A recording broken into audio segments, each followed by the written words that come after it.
बजरंग बली के भक्ति वही भक्त के प्राप्त होला जवन मन, वचन आ कर्म से पवित्र रहेला।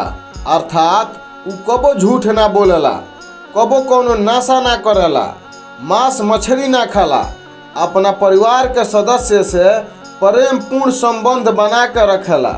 एकरा अलावा प्रतिदिन श्री हनुमान चालीसा के पाठ करेला। शनि देवता के दुष्प्रभाव के दूर करे खातिर शनिवार के दिन बजरंग बली के पूजा करे के चाही। शनिवार के दिन बजरंग बली के पूजा कइला से सारा दुख बलाए टल जाला।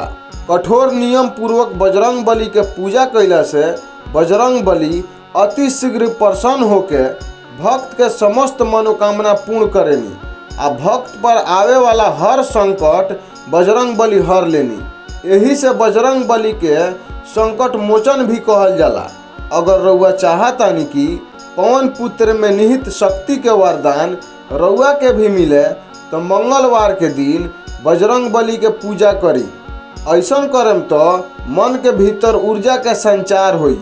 मंगलवार के दिन भगवान श्री हनुमान जी के पूजा आ ओम श्री हनुमते नमः के जाप कइला से हृदय विशाल होला आ बजरंग बली के कृपा सदैव बनल रहेला।